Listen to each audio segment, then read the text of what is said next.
Hey guys, this is Ben Cornelius, and I'm checking out some of the new devices from Ableton Live 11. So this is the beta. Um, New version is coming out sometime in first quarter of 2021. First one up here, I've got this is called Emit.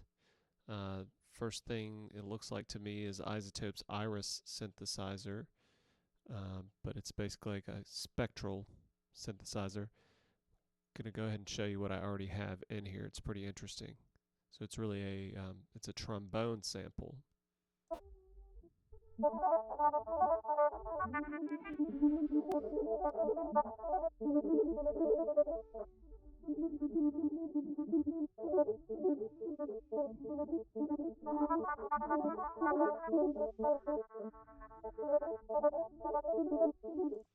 Pretty wild stuff here. I'm just starting to play with it, so I'm no expert on this device, but what we've got here is basically two emitters set up. There's one and two, and when you start the transport, it will emit these little particles that sort of bounce around due to the parameters that are in here. Lots of different things to play with, like the force and the friction.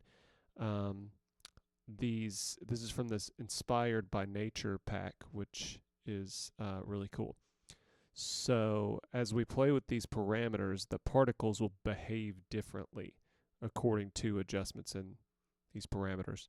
And I'm sure things will get really interesting when we try and automate some of these parameters as well.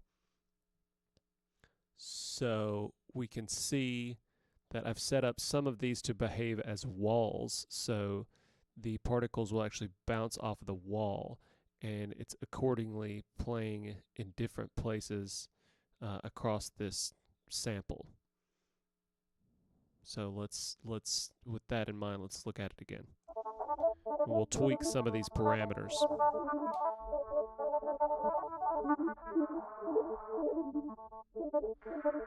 For instance, we can adjust the angle that this emitter is emitting particles at, and you can watch the angle change.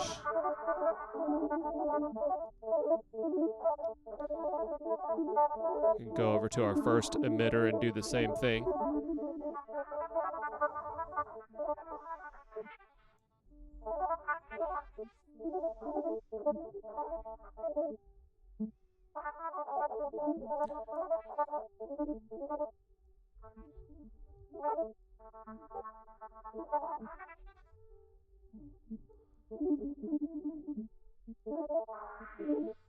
Pretty wild stuff. So my cursor mode here now is set on emitter, so that's actually going to change where these particles are emitting from. And then if I set my cursor on wall, that's when I can move and change these little walls.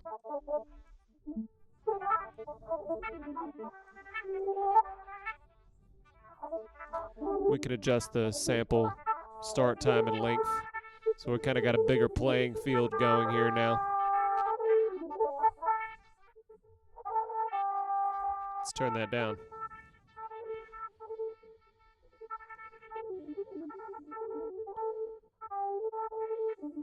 So let's grab an LFO or something like that, start to automate some of these parameters, which in the new Live 11, they're actually going to be located in, you don't have to go to the Max for Live place, but just in case you're used to that, we'll go to the Max for Live.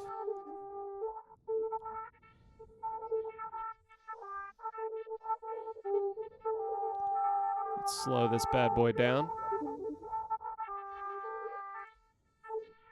Let's just map it to the angle.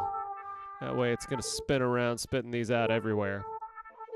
Maybe make it a little less extreme.